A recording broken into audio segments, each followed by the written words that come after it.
Tô tentando conectar de novo agora. Que sacanagem, cara. Nunca aconteceu isso. Tá aqui para ver, esse vídeo acabou e já tinha acabado.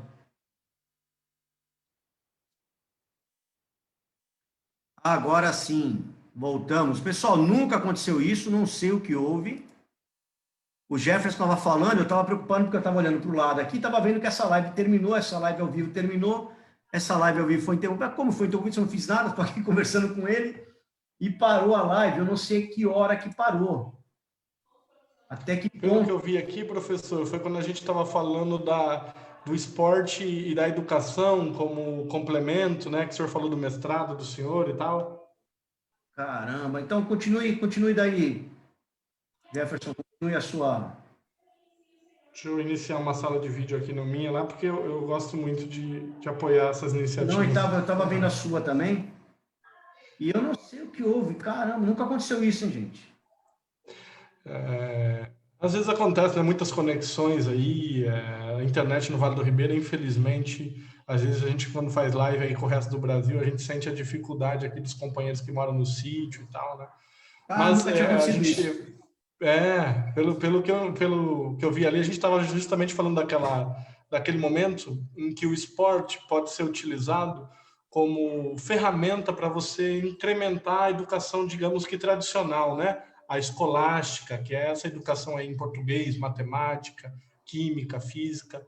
Eu tenho para mim, e vi isso já no mundo, e o professor mesmo disse que já acompanhou isso no seu trabalho de mestrado, que é possível sim a gente fazer um segundo turno, um contraturno de esportes, aumentar a prática esportiva para inclusive melhorar o nosso desempenho aí nos índices e principalmente, né, o desempenho nos índices nem importa tanto porque às vezes parece que está descolado da realidade. A gente deixar esse jovem fazer o que ele gosta, fora da rua, fora das más companhias, com oportunidade inclusive de desenvolvimento profissional, mas sobretudo desenvolvimento de caráter, de princípios, de ética. Então, isso para mim, meus pais sempre foram muito exigentes com isso, sabe? Assim, o nosso tempo livre era ou no taekwondo, lembrei aqui com o professor que a gente fazia, na natação, depois meu pai me colocou com 14 anos já para trabalhar, porque ele dizia que era muito importante saber o valor do dinheiro, o valor do tempo de trabalho. Então, nunca tive esse tempo de ócio na rua, e eu acho que isso foi muito importante na minha construção de homem, de ser humano, né? Então, acho que a gente tem que tentar fazer disso uma política pública, já que me parece uma coisa acertada para a sociedade. Beleza. E depois disso eu perguntei para você sobre a ONU, né? Que você falou que foi representante do Brasil na ONU. Você estava explicando que foi um concurso, que a sua amiga vai ter que falar de novo, porque o povo do Face acho que não escutou, Jefferson. Não sei, acho que não, acho que cortou esse momento. Infelizmente, a gente estava com 240 e poucas visualizações já, né? Esse número só tende a crescer. Infelizmente, vai ficar partido em 2 vídeos, né? Isso é ruim para a live geral, mas não tem problema. Diga aí, como é que foi esse negócio da ONU? Eu estava, então, no doutorado em Relações Internacionais, lá em Porto Alegre, na Federal do Rio Grande do Sul, e uma amiga tinha participado desse concurso, que foi feito pela primeira vez em 2014. E ela foi em árabe, né? Uma das línguas oficiais da ONU. E no outro ano, ela me recomendou, a gente era amigo, conversava nas disciplinas, ela falou, Jefferson, tem esse concurso, e para fazer o concurso você precisa dominar 3 línguas estrangeiras. Eu sei que você domina aí inglês, espanhol e francês, então eu recomendo você escrever. E eram mais de 2.000 jovens de todo mundo. Eu falei, bom, o não a gente já tem, né? Então vamos tentar participar desse concurso. E aí tive muita sorte, consegui participar da primeira etapa, que era escrever o concurso, a segunda etapa, que era uma entrevista nas 3 línguas que eu coloquei como línguas que eu dominava, e uma terceira etapa que era discutir aí com o pessoal da ONU se o meu tema tinha relação com os objetivos da ONU. E fui entre os 70, eu mais 69 jovens de todo mundo, fomos agraciados aí para representar os seus países na ONU em 2015, fomos para Nova York de julho, né? 15 dias no mês de julho ficamos lá, o famoso verão do hemisfério norte. Tive essa oportunidade, da ONU ofereceu, tudo bancado, porque seria muito difícil ir para os Estados Unidos naquele momento, inclusive, de turbulência econômica e tal. Uma oportunidade única, né? Conheci jovens de todo mundo, escutei as experiências deles, é, eu estudo no doutorado Economia Política Internacional, né? Então, eu me interesso muito pelas iniciativas que deram certo econômicas. Então, hoje eu tento trazer até para a minha ideia do plano de governo muitas das coisas que eu escutei que davam certo, né? De energia sustentável, de você ter outros meios de transporte que não só o transporte individual, essa discussão que a gente faz do diálogo, da democracia, que prevalece na maior parte dos países que tem uma maturidade democrática. Então foi uma experiência única, fiz grandes amigos e por conta disso também fui recomendado a representar o Brasil na Rússia, 3 meses depois, e aí já fui para o inverno russo, então eu saí do verão de Nova York para o inverno de Moscou. Foi uma experiência muito importante também. Lá foi os BRICS, que é um grupo formado por Brasil, Rússia, Índia, China e África do Sul. Foram 2 experiências aí que me deixam muito orgulhoso de ter representado a nossa cidade, a nossa região. Eu sempre digo para os jovens que acham que nunca vai ser possível uma oportunidade dessa, que é possível sim. A educação é um projeto de família, se a família pensar, planejar e você se dedicar, as oportunidades forem, né? A função do Estado, aí, do prefeito, do governador, do presidente, é criar as oportunidades. Não é um favor, não. É obrigação isso. Criar as oportunidades para que a gente possa pleitear e lutar, né? Não é só o rico que pode estar lá, não. A gente pode estar também e fazer com tanta qualidade quanto qualquer um deles. E eu sinto orgulho danado. Você foi o único representante do Brasil nas 2 ocasiões ou tinha mais alguém de outros países, de outros estados? Na Rússia só tinha eu do Brasil. Nos Estados Unidos tinha o Lucas de São Paulo, e tinha também a Aline, que representou o idioma francês. Ela é de São Paulo também, hoje ela mora na França. São amigos pessoais que a gente mantém. Eu era o brasileiro representante da língua espanhola, a Aline da língua francesa. Então, éramos um dos grupos. Olha, os brasileiros nos enchem de orgulho, né? Éramos um dos maiores grupos dos 70. Por exemplo, você não tinha portugueses. Nós éramos os únicos representantes da língua portuguesa, de fato, né? Que deve deixar os portugueses bem bravos conosco, mas nós somos 200 milhões, eles são 15, 16 milhões de habitantes, né? Tem uma diferença muito grande. Foi uma experiência muito linda, assim. Eu tenho um vídeo, depois posso compartilhar com o senhor, professor, e me lembro muito na fila que estou esperando lá para falar, de passar um filme assim, né? Esse filme da gente nascer aqui na nossa cidade, você está tão longe, mas aí as pessoas deixam tudo muito perto quando elas estão conosco no nosso projeto de vida, né? Então não foi uma conquista do Jefferson, foi uma conquista da Cláudia, minha mãe, do Jamilton, meu pai, professores como o senhor que construíram o meu caráter, a minha ética. E aí a gente vai tentando dividir, né? A minha esperança na política é dividir isso que eu aprendi no mundo e com vocês. Jefferson, o papo tá bom, tá tudo ameno, gostoso, mas eu tenho que chegar no ponto, o pessoal começou até a comentar aqui. Vamos deixar ácido. eu não fujo, falei que não ia fugir, e até agora nenhum pré-candidato fugiu.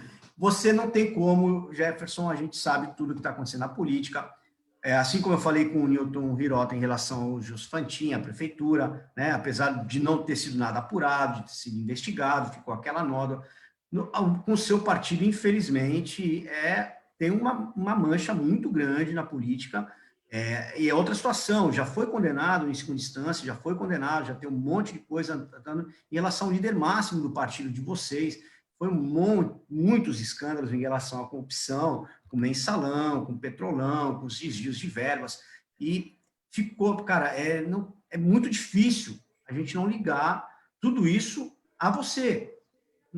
É difícil, Jefferson.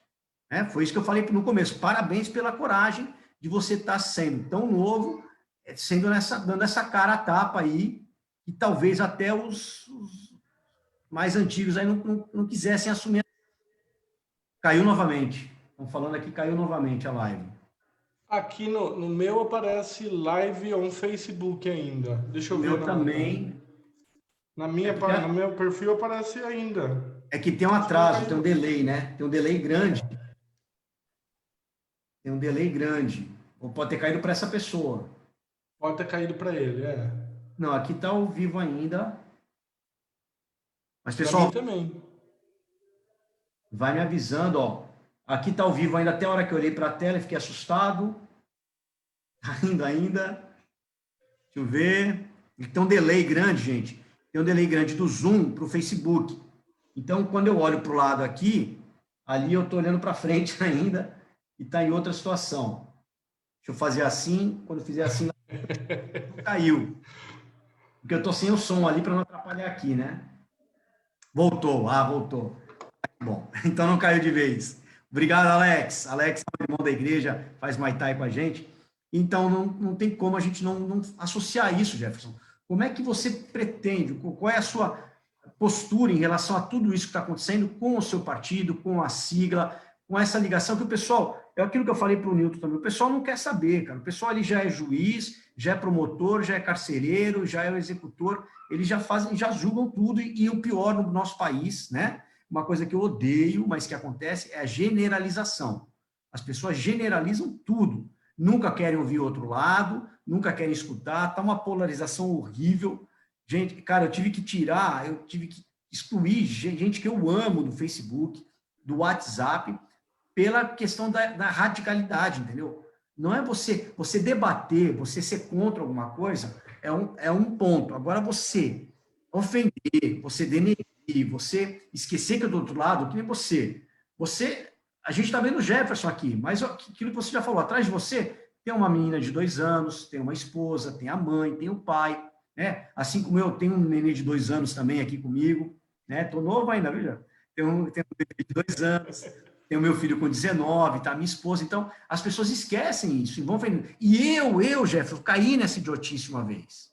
Eu não sou mais candidato a nada, e numa última eleição que eu participei como candidato a vereador, eu caí nessa tolice, né? De ir pelos outros e acabar ofendendo a outra pessoa, e não as ideias, e não o trabalho, e esquecendo até da família e de outras coisas. Então, como é que você pretende vencer isso durante a sua campanha, essa ligação? Acho que é uma pergunta que ela é ácida, mas ela é fundamental, porque eu acho que ela mostra o caráter do pré-candidato que está aqui conversando com você. Seria muito fácil dizer que o meu partido é registro, que o meu partido não importa. Não. Eu estou no Partido dos Trabalhadores e o partido importa sim. E o meu partido cometeu erros. Como o professor mesmo diz, eu desafio aqui, vou no alto grau da moralidade, né? As igrejas, que igreja não tem um problema, né? Que não tem um pastor que é acusado de desviar dinheiro, que não tem um padre. Vou dizer uma coisa muito mais séria até do que outros temas, que é a pedofilia, e por aí vai, a gente sabe de quantos escândalos. E daí dá para dizer, porque você vai numa igreja, você é pedófilo, porque o padre é pedófilo, que o pastor roubou dinheiro, você é corrupto. Então, eu acho que a primeira coisa é essa, né? Que foi o que o senhor tocou da generalização. A generalização ela é grotesca, porque ela pressupõe que outra pessoa vai fazer coisas iguais à anterior por uma levianidade divina. E não é assim. As pessoas têm escolha, as pessoas escolhem fazer ou não fazer certas coisas. No Brasil, não há como ser candidato sem você estar vinculado a um partido político. Então, é diferente, por exemplo, dos Estados Unidos, é diferente, por exemplo, da Inglaterra. O que eu percebo hoje é que, se você analisar os partidos que governaram o Brasil, principalmente desde 1988, da nossa nova Constituição, você percebe que o Partido dos Trabalhadores foi aquele que mais conseguiu criar políticas públicas transformadoras. Com isso, não quero dizer que foi perfeito, com isso, não quero dizer que não dava para fazer melhor. Quero dizer, por exemplo, que em registro foram 1.600 bolsas de ProUni distribuídas para jovens de registro. Quero dizer que a gente trouxe segundo tempo do esporte, que a gente investiu. Quantos atletas na Olimpíada foram bolsistas das bolsas criadas pelo Ministério do Esporte? Assim que o Temer entrou, o Temer cortou essas bolsas, né?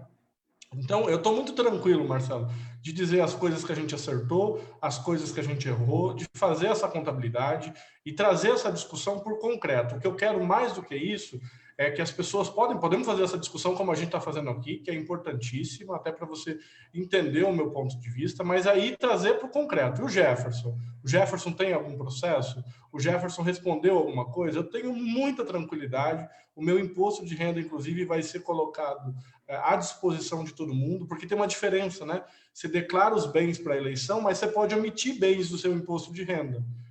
E eu vou colocar o meu imposto de renda disponível para quem quiser consultar, não tenho nenhum problema com relação a isso. Os meus pais também, a vida inteira, trabalhadores que andavam de bicicleta para vir para a cidade, que conquistaram no suor e me deram oportunidades. Eu sou filho das políticas públicas do governo Lula e do governo Dilma, sou filho do ProUni, nunca a gente colocou jovens, tanto jovens na universidade, mestrado, né? A gente abriu uma quantidade imensa de mestrado, uma quantidade imensa de doutorado, eu fui bolsista também, Ciências Sem Fronteiras para a gente ir fora do Brasil, não foi nem o meu caso, né? Eu fui para fora do Brasil com bolsas privadas de fundação, da Fundação Santander, no caso, quando eu fui para o Chile.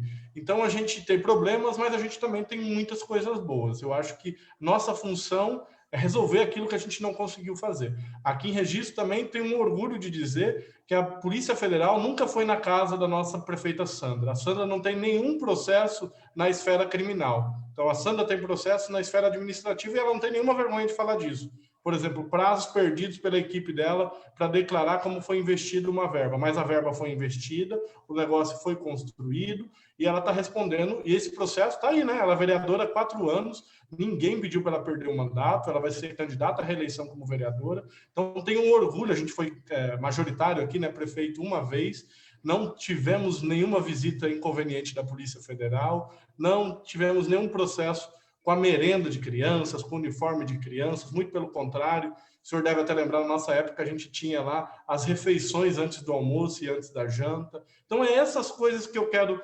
recuperar e fazer coisas novas, como eu disse aqui na área do esporte, com orgulho. Eu sou sim do PT, não tem nenhum problema, ninguém vai me constranger com essa dita, se você é do PT. Estou dizendo que eu sou uma nova geração do PT, que veio para renovar o partido, para oxigenar o partido, e para mostrar que a política, ela é a política de transformação. E a gente tem que ter aí a honestidade, a humildade de reconhecer os erros e avançar. Não estou dizendo que o governo da Sandra também aqui foi perfeito. Houve, inclusive, um secretário de Cultura que muito hoje nos entristece nas posições que ele toma. Por exemplo, ele foi secretário de Cultura da Sandra porque era importante para aquele momento uma coalizão para votar as leis, a lei que trouxe o Boticário e outras tantas leis. Então, professor, em resumo, eu acho que essa discussão ela tem que ser feita. O problema é quando ela escurece, não só para mim, mas até para outros candidatos, escurece o debate das propostas para a cidade, que aí é um jeito das pessoas fugirem da proposta para a cidade. Quem gerou emprego na cidade? Quem imatriculou criança em creche na cidade? Quem fechou 13 escolas na cidade? Discutir isso. Acho que a população tem que saber essas coisas, né? E aí a gente discute. Vamos ver o Jefferson? Vamos pegar aqui quantos processos de corrupção tem o Jefferson? Não, o Jefferson não tem nenhum processo de corrupção. E o pai do Jefferson? E a mãe do Jefferson? Como é que construíram o patrimônio deles? Então, estou muito tranquilo com relação a isso. E vou até o momento, como eu disse, se houvesse um partido que me oferecesse maior prática política, inclusive de rever vários dos seus princípios e avançar na construção, eu mudaria de partido. A questão é que hoje não existe. Qual partido hoje que é um partido que não tem ninguém que foi envolvido em nenhum problema? Não tem, né? Mesmo esses que começam ontem, né? O Partido Novo, por exemplo, já está sendo acusado aí de ter laranjas na campanha de 2018, para não dizer de outros. No Brasil, no registro, a gente nem tem o Partido Novo. Então, quero dizer que isso vai ficar, né? Como se cada um fosse jogar bolinha de gude um no outro. No final, tá todo mundo cego, correndo sem direção. Então, podem falar do meu partido, não tem nenhum problema. Eu sou presidente, inclusive, do meu partido em registro, então assumi a camisa sem nenhum medo e representei aí com muito orgulho quando eu fui convocado pelo partido para colocar as nossas propostas. Se a gente quiser falar do que a gente fez aqui, podemos conversar também dos empregos que a gente gerou, da UPA que a gente abriu, do Mais Médicos que a gente trouxe, de ambulâncias, SAMU. Tenho muito orgulho. Acho que em termos de política pública, eu desafio qualquer um que queira debater comigo. Que partido fez mais pelo Brasil do que o PT em termos de políticas públicas? E aí a gente entra na discussão dos erros. E os erros têm que ser reconhecidos para a gente acertar novamente o caminho e ficar perto do povo que a gente mais preza, que é o povo trabalhador, o povo sofrido, o povo das periferias. Isso que você falou. Eu tenho um pensamento, eu poderia até debater com você aqui, mas em contrapartida foi outro lado que a gente ficou sabendo, né? A que preço que veio tudo isso para o Brasil? Que é incontestável que veio, que a parte social foi muito bem elaborada, muito bem trabalhada, mas aí tem outro peso, né? A que custo, né? O que custou para o Brasil isso, o que nos levou? Mas eu não vou entrar nessa discussão, que não é meu objetivo, a gente está falando de registro, e como você falou, eu estou preocupado com as propostas aqui para a nossa cidade, para registro, e, pelo que eu estou vendo, você está se saindo bem. Em relação à educação, a gente falou aqui de esporte, né? Uma outra coisa que eu estou ligado também, sou pedagogo, sou formado em pedagogia, e a educação, o que você tem alguma novidade, além do que já foi feito, como você vê daqui para frente, o que você tem alguma coisa assim, nós vamos fazer tal coisa que vai mudar, ou tá como tá bom, qual é a sua ideia em relação à educação?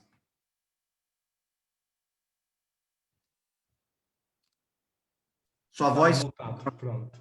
tem uma vez que eu que ia perder aqui, o Paulo ficava gritando e eu que tinha zerado aqui o meu volume. Olá. Acho que com relação à educação, primeiro, acho que a gente tem que pensar aí na educação, né, enquanto segmentos. Eu digo para além do constitucional. Constitucionalmente, a obrigação do município é até a educação fundamental 1, né? Então, educação infantil e ensino fundamental 1. Mas quero aqui avançar nesse diálogo. O primeiro diálogo, com relação à educação infantil, né? Creche. Se pegar os dados, professor, eu nem me preparei. Tenho aqui para mostrar para vocês, porque é um dado que me envergonha muito, no caderno que eu uso para anotações. Não é vergonha nenhuma. Em 2013, nós tínhamos 1.244, está no IBGE isso, 1.244 vagas em creche, em 2013. Em 2020, foi me dito, eu posso enviar o print para o senhor, por uma trabalhadora lá de dentro da secretaria, nós temos 1.177. Então, eu não posso acreditar que em 8 anos a gente diminuiu o número de vagas em creche. A população não diminuiu, muito pelo contrário, né? O número de pessoas tendo filho não diminuiu, a nossa taxa de natalidade continua altíssima, inclusive, e nós não criamos uma vaga em creche. Então, primeiro compromisso nosso, sem nenhuma dúvida, é criar a vaga em creche, é o primeiro compromisso. Alimentação saudável em creche, a minha filha está na creche aqui do município e a gente brigou para não ter açúcar até os 2 anos. É fundamental não ter açúcar até os 2 anos, porque isso condiciona diabetes, isso condiciona a pressão alta, isso condiciona hábito alimentar. A partir dos 2 anos, você pode introduzir a leves doses, né? Não é ser radical, dizer assim, nunca vai comer açúcar. Não, mas é você ter a noção de que até os 2 anos é um componente, digamos, até genético que desperta na criança. Então, esse compromisso da gente ampliar vagas, criar vagas, principalmente lá no Agrochá, que tem uma fila enorme, nós temos 200 crianças hoje sem escola na fila, professor. Então, não podemos fechar os olhos para essa situação. Nós temos essa situação aí das ADIs e das cuidadoras, que o STF acabou de reconhecer que elas são professoras, nós vamos ter que resolver isso no município. O prefeito tem que assumir esse compromisso de criar uma alternativa para cumprir o que o STF acabou de decidir, que as cuidadoras e as ADIs são também professoras, como é muito justo, né? Porque na infância, o cuidar, de alguma maneira, ele é o ato principal no educar. Não tem como você diferenciar o cuidar, o brincar do educar até os 2, 3, 4 anos de idade. Então, é importante a gente valorizar essa categoria. E o senhor também tem uma filha de 2 anos, né? Filho, menino, Davi. Filho. Não sei se está na creche municipal, alguma creche, não? Ainda não, que ele está mamando. E com Este é o problema, né? Nossa filha foi com 1 ano e as creches não oferecem. Olha que lindeza, que maravilha. Como se chama? Ele ou eu? Aí tá certo. Aí consigo ver direitinho. Davi, é uma riqueza aqui. Viva o Davi e a Melina, que a gente melhora essa cidade para o Davi e para a Melina. Olha aqui. Olha que lindeza. É benção. Não sei nem como é que é essa coisa linda aí. Eu só sei fazer isso no TikTok. Aqui eu não sei fazer, não.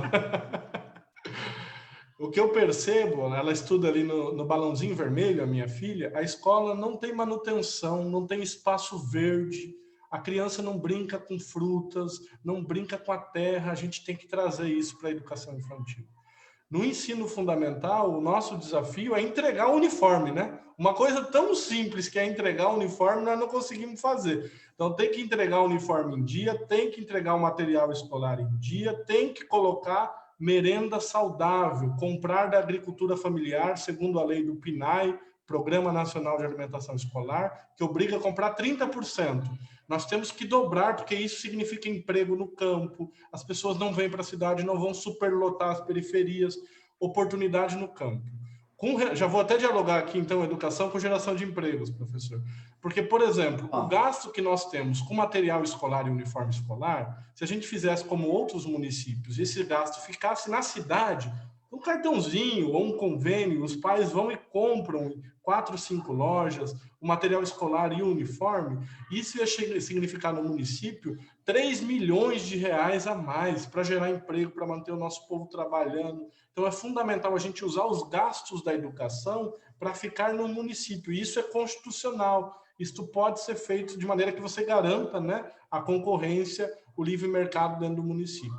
No ensino fundamental, nós temos o problema ainda da acessibilidade. Como eu falei, assim como no esporte, nós temos pouquíssimos professores para garantir a acessibilidade das pessoas com deficiência, as crianças com deficiência. E mais do que isso, né, para fazer o laudo de uma criança, às vezes leva meses porque não tem profissionais na Secretaria de Educação. Então, nós precisamos colocar uma equipe psicopedagógica na Secretaria da Educação e reforçar a nossa capacidade de ter fonoaudióloga, não é? De ter terapeuta, de ter uma série de profissionais que são fundamentais para o desenvolvimento da criança. E com o gap, né, o pulo entre o ensino fundamental 1 e 2, qual é o grande problema? O grande problema é que chega, às vezes, defasado no ensino fundamental 2. Isso que eu escutei nas nossas discussões de plano de governo. Então, nós vamos ter que fazer um trabalho muito forte ali no 5º ano para potencializar os componentes curriculares que são exigidos no ensino fundamental 2. E fora isso, para não me estender, acho que nós temos ainda que lutar para que as escolas noturnas, eu digo que lutar, né? Porque isso não dá para fazer porque não é gestão do município. Então, a gente pode lutar para garantir que tenha mais aulas em escola noturna, por exemplo. Acabou, só tem uma escola com escola noturna hoje. Os jovens estão tendo dificuldade. Veja, a evasão de jovens no ensino médio tem aumentado. Nós temos que garantir para que a prefeitura volte a comprar a merenda do município. Existe um convênio. Por que isso é bom? Porque a prefeitura pode comprar a merenda no município e de agricultores e fazer o dinheiro circular no município. Eu não entendo até agora, com toda sinceridade, não vai nenhuma crítica política minha aqui, por que a Prefeitura de Registro quebrou esse convênio de comprar a merenda para as escolas estaduais. São várias escolas estaduais, é dinheiro que circulava dentro do nosso município descentralizado. E o grande projeto, que aí eu não digo mais que é um sonho, é uma realidade. Por quê? Quando eu voltei para Registro em 2016, a primeira coisa que eu queria fazer era abrir cursinho popular, professor. Eu falei, eu quero abrir cursinho popular. Eu sentei que na época era o Raul, o candidato, falei, Raul, independente de ganhar ou perder, nós temos que abrir cursinho popular em Registro. E a gente conseguiu, depois de 2016. Abrimos um cursinho popular em 2018 para todos que fizeram o último concurso da prefeitura e várias pessoas da periferia, professor, passaram no concurso, hoje são a auxiliar geral, são ADIs, são professores. Que orgulho que eu tenho do cursinho popular que a gente fez lá na igreja da Vila Nova.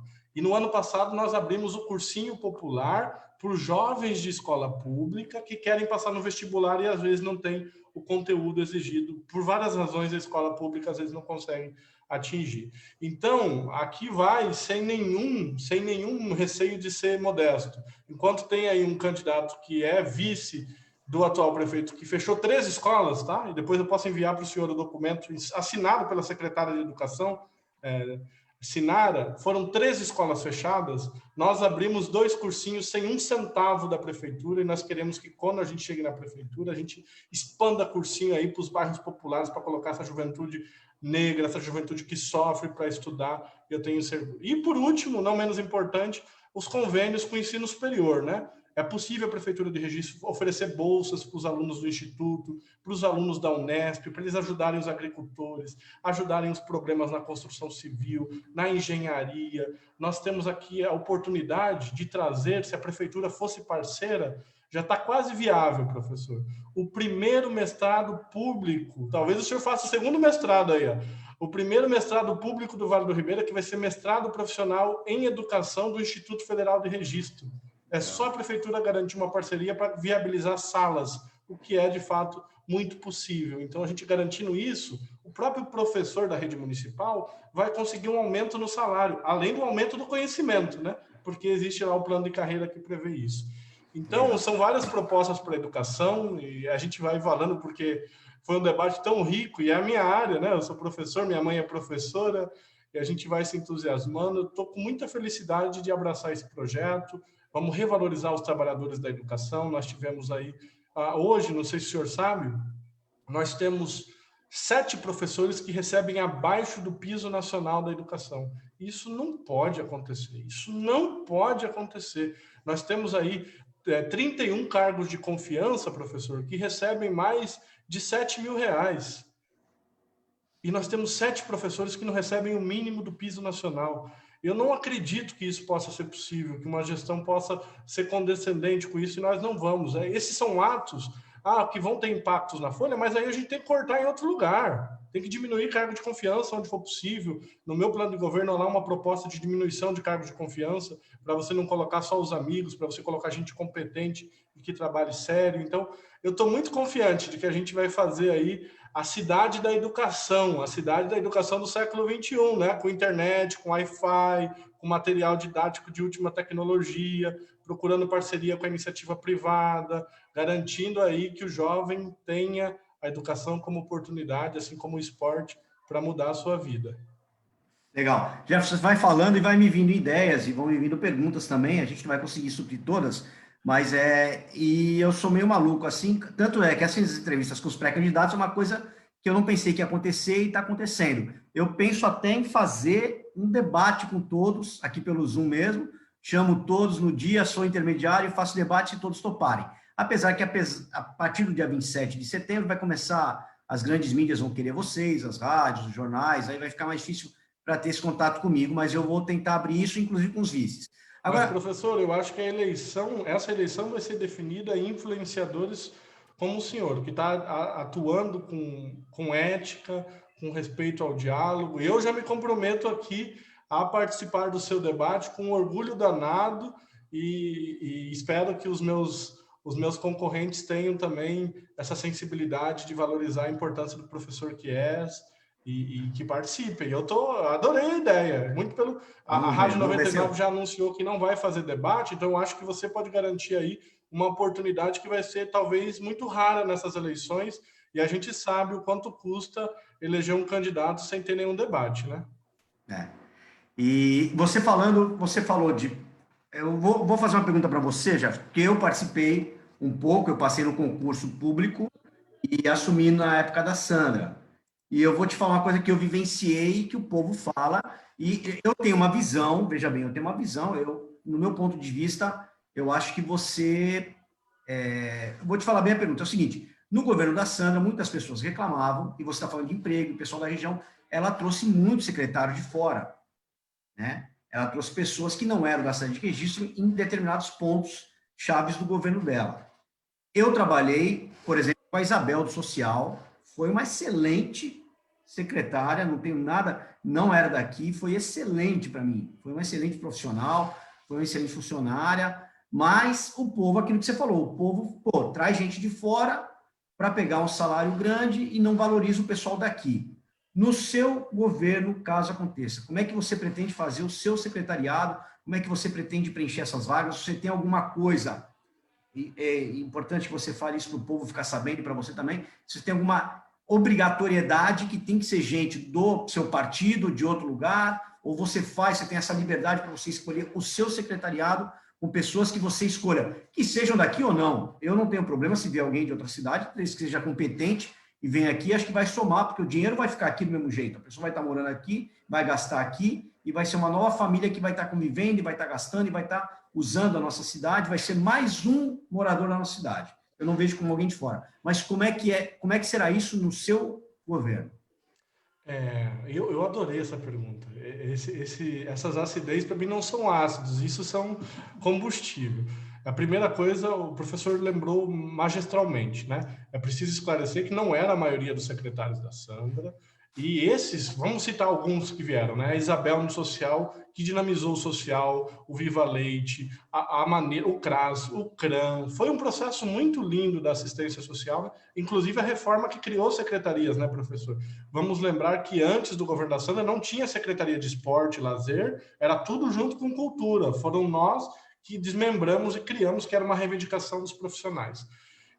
Na saúde, veja, isso é um orgulho hoje danado. A Sandra, inclusive, foi reconhecida por um jornal, Deutsche Welle, da Alemanha, que é o principal jornal da Nós tivemos a menor taxa de mortalidade da história de registro na saúde em 2013. E hoje ela foi 7,09.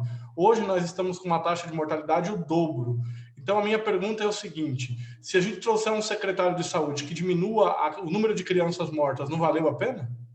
Se a gente trouxer um secretário de saúde que diminua o número de pessoas com fome, não valeu a pena? Mas acho também que a gente tem profissionais aqui hoje. A gente viveu um momento ali na época da Sandra que estava iniciando, né? ProUni, os mestrados. Hoje já é possível dizer que a gente tem uma equipe, inclusive que mora na cidade de Registro, muito competente e que pode continuar um trabalho que alguém de fora faria. A segunda coisa que eu quero colocar é que não é garantia nenhuma que a pessoa de registro vai fazer um trabalho bom. Então, vou usar 2 exemplos aqui e não tenho medo de usar os nomes deles, não. O senhor Luciano Miyashita, chefe de gabinete do senhor Gilson Fantin, é de registro, de família de registro, fez um bom trabalho? Bom, fica aí para os nossos ouvintes avaliarem. O outro exemplo, a Simone Patrícia, que foi indicada pelo senhor Nilton Hirota, secretária da Educação, que está aí sendo investigada pela Justiça pelos desvios no uniforme escolar. Fez um bom trabalho? Então, fica para os nossos ouvintes avaliar. O que eu quero dizer de muito claro aqui é que nós temos uma equipe, como eu disse, nós discutimos o plano de governo com muita gente, professor, em todas as áreas. Na área da saúde, nós temos uma equipe de profissionais da saúde que foram muito humilhados por essa gestão, que foram assediados, que estão dispostos a escrever um projeto novo, melhorar os postinhos, melhorar a farmácia. Vixe, eu posso enviar depois o plano de governo aqui, que é tanta coisa na saúde que é até difícil lembrar, porque são todos pontos importantes.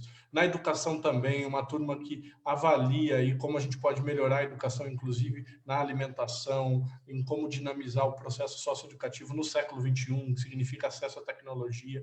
Quero dizer que em todas as áreas nós temos pessoas que participaram do debate, que estão altamente qualificadas para assumir secretaria. Quero dizer que, diferente de outros candidatos, não estou prometendo secretaria para ninguém. Primeiro, a gente tem que fazer uma campanha e mostrar as nossas propostas para o povo. O povo tem que avaliar se nós temos as melhores propostas. Se for escolhido o nosso projeto com as melhores propostas, aí nós vamos sentar com essas pessoas que participaram do processo e vamos discutir quem são os melhores nomes em todas as áreas. Não é um processo fechado no partido, não vão ser só secretários só pessoas filiadas, não vão ser secretários só pessoas de registro. O que a gente quer é privilegiar as pessoas que conhecem o concreto. Na minha área de formação, que é a área da economia política keynesiana, que é a área da economia política marxista, nós avaliamos quem conhece o concreto. Então, o professor Marcelo Reis conhece a realidade de quem pratica taekwondo aqui no Brasil, em registro. Para que eu vou trazer um professor de taekwondo da Coreia do Sul para cá? Não preciso, ele pode sair para uma aula amostral, né? Para um exame, para uma aula magna, mas o professor que pode coordenar é o professor Marcelo Reis. Eu estou dando esse exemplo para dizer que aquele que conhece a realidade é quem pode mudar a realidade. E isso, para mim, é algo muito valoroso, algo que eu vou levar em conta todos os dias, como foi a escolha da vice. Eu acho que a escolha da vice representa muito isso, né? A Filó tem dinheiro? O pessoal conhece a Filó. A Filó é milionária? A Filó vai colocar 100 mil reais na minha campanha? Será que eu vendi o meu vice, como alguns fizeram por aí? Não vendi o meu vice. E tenho um orgulho danado de não ter comprado o meu vice também. Então, eu estou muito tranquilo com relação a isso, de pessoas comprometidas com o projeto, pessoas capazes, pessoas que enxergam a possibilidade de a gente fazer registro uma cidade para o povo que mais precisa novamente. E estes pontos eu não abro mão jamais, jamais mesmo, porque eu tenho um nome, eu tenho uma família e eu sei o quão importante é prezar isso. E eu sigo no meu pensamento. Se a gente não tiver nenhum nome numa área e acha o nome lá na Universidade de Campinas, que é uma referência naquele trabalho que pode dar conta, vamos discutir. Não é fechar a porta. Inclusive, por exemplo, a Câmara Municipal hoje, né, professor? Falam muito da gestão da Sandra. Quem está no cargo de diretor da Câmara Municipal hoje é de registro? Não é de registro. Vamos procurar saber quem é o diretor da Câmara Municipal, quem era o chefe de gabinete da Câmara Municipal. E aí não houve a mesma crítica, né? Então foram 2 pesos e 2 medidas. Hoje, o candidato a vice-prefeito do senhor Nilton Hirota é o presidente da Câmara que mantém uma pessoa de outra cidade como chefe de gabinete e diretor da Câmara. Qual o problema disso? Bom, tem problemas, mas também às vezes tem soluções. O que a gente não pode é transformar isso num argumento que a gente chama a priorístico, né? Você discutir a pessoa antes de discutir o que ela fez. Como o senhor mesmo disse, na área do social tenho muito orgulho, tanto o Silvestre, depois que veio depois, mas a Isabel, na área da saúde. Então, nós temos muita... O Marcos Diniz, né, na área do desenvolvimento agrário, quando as estradas foram tão boas como no governo da Sandra. A gente criou o cargo de conserveiro rural, né, o rapaz que cuida das estradas rurais. Então, o Marcos Diniz veio de fora, veio da universidade, mas hoje mora aqui no Ribeirão Branco, é uma referência para nós. Então, muitas pessoas que vieram de fora também ficaram aqui, né? Então, e a nossa história é assim, né? Japoneses, africanos que vieram para nossa bela cidade de Registro fazer história. Meu avô, né? Um italiano que veio da Itália, foi para Santos e depois chegou em Registro nos anos 80. Então, eu não tenho essa xenofobia. Acho que xenofobia é coisa de outros governos aí, não é coisa do nosso governo aqui brasileiro, não. Nós somos um país construído na diferença, no respeito e na diferença. E, obviamente, reconhecer aí a opressão que a gente fez sobre os nossos índios, sobre as pessoas escravizadas, e a gente tem sempre que lutar para que isso não exista, né? E para reconhecer, não podemos esquecer o passado, né? Nós temos que ver o passado para mudar o presente, para desenhar no futuro, né? Então nós vamos aí reabrir o Museu da Imigração Japonesa para mostrar que os que vêm da fora foram bem recebidos, reabrir a Casa de Cultura Ribeirinha para mostrar que os nossos índios, que os nossos negros, que os nossos quilombolas são valorizados, todos aqueles que vieram de fora para construir o Brasil não foram valorizados. Por que eu vou desvalorizar quem pode vir de fora para construir registro? Mas, obviamente, hoje, né? Instituto Federal, Unesp, Senac, todas essas instituições que, de alguma maneira, nós contribuímos ou para manter ou para trazer, hoje oferece uma série de profissionais que moram aqui, que são competentes, que podem exercer cargos de alta chefia sem nenhum problema. São 13 secretários, um orçamento de 180 milhões de reais, o maior orçamento da educação, e nós pretendemos utilizar isso da melhor maneira possível. Certamente não é consertando carros a R$1 milhão em oficina de amigos, é colocando a educação na casa do povo. Jefferson, deu 1h05 de conversa, a gente caiu um pouquinho, né? Eu vou dar esse desconto, eu tenho dado 1 hora para todos os candidatos, a gente ficou lá uns 5, 10 minutos parado. Eu vou te dar 1, 2 minutos para você se despedir, falar com o povo aí, depois eu encerro a live sem você, que eu preciso tirar o candidato para falar sobre algumas outras coisas que eu não posso falar com o candidato presente, inclusive para não te prejudicar. Então, os telespectadores aqui, mais de 300 pessoas assistindo, fique à vontade, Jefferson, para falar com eles aí, e o pessoal vai continuar assistindo, vai continuar compartilhando com certeza, e eu espero que você que está assistindo agora, assista a live desde o começo, tá? Desde o começo, tire esse preconceito de partido, de cor, de outras coisas, e escute as ideias, tá bom? Que esse é o meu objetivo com todas essas lives. Jefferson, fique à vontade. Eu vim até de salmão, porque o meu sogro falou que o salmão despreza menos preconceito, porque ele é um peixe caro, né? Então, faço as minhas palavras do professor Marcelo, quero a oportunidade de discutir com você a cidade que a gente pode construir juntos, não é? A minha história, não tenho nenhuma vergonha da minha história, eu tenho muito orgulho da minha família, da minha história, e creio de fato, sem nenhuma modéstia novamente. A modéstia ela é importante porque a gente sempre mantém a humildade, os pés no chão. Mas quando a gente tem um projeto que a gente acha que é capaz de mudar a sociedade, a gente não pode escondê-lo. E eu hoje tenho certeza que o nosso projeto é o único projeto que oferece a Registro a chance de incluir a maioria das pessoas. Nós temos aqueles candidatos que vão se dizer novos, né? Mas você tem que perguntar, você quer a novidade pela novidade ou você quer a novidade com qualidade? Quantos desses pré-candidatos têm, por exemplo, um doutorado? Quantos desses pré-candidatos representaram o Brasil, representaram a nossa nação fora do Brasil? Então, tenho muito orgulho, com meus 31 anos, ter uma caminhada muito bonita, ter escolhido voltar para a minha terra, ter escolhido ter minha filha aqui, montar a minha família aqui, voltar para perto dos meus pais, para chegar até uma live com o meu professor. Eu vou contar quantos anos eu tinha quando eu fazia taekwondo. Pode falar, pode falar. Eu tinha 6 anos, faz um tempão. Eu tenho kimono ainda, falei com o professor que as mães guardam tudo, tá lá o kimono no armário lá das coisas. Coreano é dobo. É dobo. Dobo? Dobo. Nossa, é dobo. É uma delícia a gente poder voltar, rever a família, e eu estou muito contente com essa oportunidade que o professor Marcelo Reis nos abriu. Eu espero que mais pessoas tenham esta Eu digo que é coragem também, professor, porque muitas vezes eu estou falando coisas que podem ser contrárias ao que o senhor pensa, mas o senhor está tendo aí o diálogo, o respeito, a transparência, e está me escutando, e eu estou te escutando com muita sabedoria, e essa é a grande missão que fica para nós nessas eleições, né? Escutar as propostas, ter respeito, valorizar o diálogo. Como eu disse, não vou me esconder por trás de uma frase ou de uma bandeira. É claro que eu tenho orgulho de ser registro, mas eu não vou dizer que eu não sou do PT porque registro é o meu partido. O meu partido é o Partido dos Trabalhadores. Se você gosta ou se você não gosta, nós vamos discutir o melhor para registro. Vamos discutir como mudar essa cidade. Não vamos nos esconder sob falsos lemas. Os nossos heróis, como dizia o Cazuza, morreram de overdose. E nós temos uma cidade para construir, nós temos um país para transformar. E eu estou colocando aqui à minha disposição, já contei um pouquinho da minha história, professor de cursinho social, dou aula em cursinho particular também, sou assessor de projetos, fui conselheiro da saúde, fiz uma trajetória nesses últimos 4 anos para entender de saúde, de educação, que eu já entendia, e eu vivi na prática com os cursinhos populares, de assistência social, quando eu fui assessor da Sandra, aprendi muito de como fazer leis, de como trabalhar com a Câmara. Então, eu acho que hoje, a minha idade, ela é, inclusive, um privilégio para mim ter tido essa chance que o partido me deu de dizer que é possível um jovem participar da política e tentar transformar a política. Renovação. Uma outra cidade é possível, sim. Jefferson, um abraço, obrigado. E antes de você ir, eu queria dar um abração, um beijão para Filó. Filó mandou um recado aqui para mim no Face. Obrigado, Filó, minha chefe. Gente, muito obrigado, Jefferson. Eu vou falar agora aqui, ó, a revista Master. Vou te convidar, assim como eu tenho feito com todos os pré-candidatos, a fazer uma aula de taekwondo, voltar ao taekwondo, tá? Você volta na mesma faixa que você parou.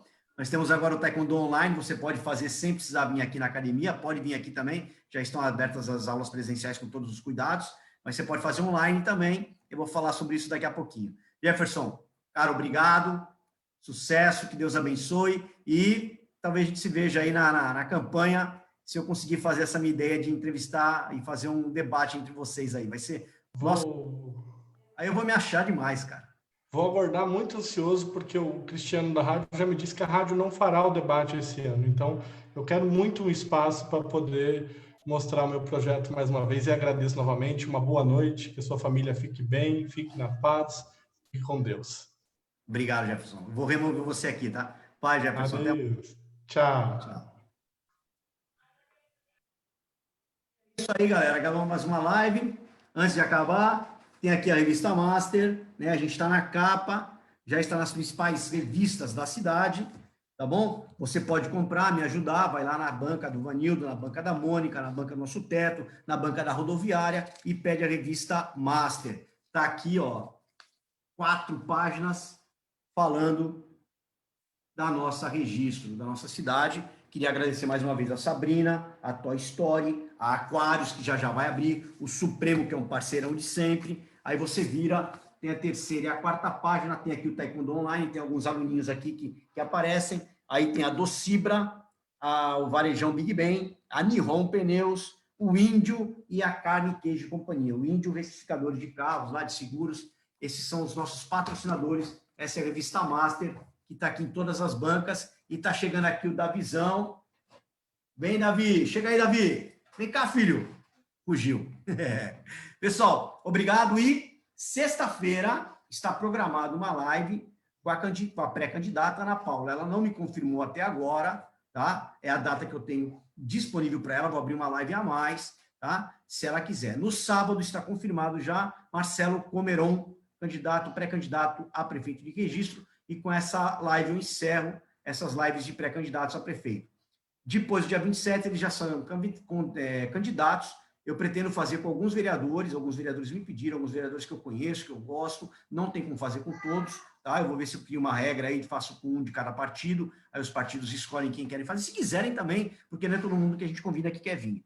E essa ideia do debate é legal, e uma outra ideia que eu gostei foi dos vices. Eu gostaria de conversar com os vices, que alguns vices quem a Filó eu conheço, trabalhei com ela, né? O Cleiton eu conheço também, o Famar eu não conheço ainda, né? O Tom eu de ouvir falar, não tenho amizade, mas eu gostaria de falar com os vices também, vamos ver se a gente consegue essa oportunidade aí de falar. Lembrando que eu sou uma pessoa, não ganho nada para fazer isso, não sou candidato a nada, tá bom? Ninguém está me patrocinando, ó, se alguém quiser patrocinar, estou à disposição, tá? Então, estou fazendo isso pelo meu amor ao debate, pelo meu amor à política e pela nossa cidade, tá bom? Espero que você assista todas as lives, elas ficam no Facebook, tanto as lives que eu faço com os pré-candidatos, como as lives que eu falo de outros temas. Então, perdeu uma live, vai lá no meu Facebook, dá para assistir de novo, ou no YouTube as lives que eu faço com sorteios. As lives com os pré-candidatos, eu não posso fazer sorteio, nem falar em brinde, nem nada disso, por isso, inclusive, que eu já removi o Jefferson. Sábado agora teremos a nossa live normal, tá? Depois da live com o Marcelo Comeron, tá bom? 8h15, a nossa live com sorteios. Não tem nenhum sorteio ainda, por enquanto, não sei se vai ter também. Não estou preocupado com isso e vi que isso não é uma questão primordial com sorteios. Tá? Por exemplo, no sábado passado, a gente teve 2.000 visualizações na live com pré-candidato e não teve sorteio nenhum. E na live com sorteio, eu tive 300 visualizações. Então, eu percebi que o povo, graças a Deus, não está preocupado com sorteio de nada, quer escutar as ideias, isso é muito importante, isso é muito legal, fico muito contente de estar alcançando esse objetivo. Tá bom, pessoal? Boa noite a todos e obrigado. Tchau, tchau.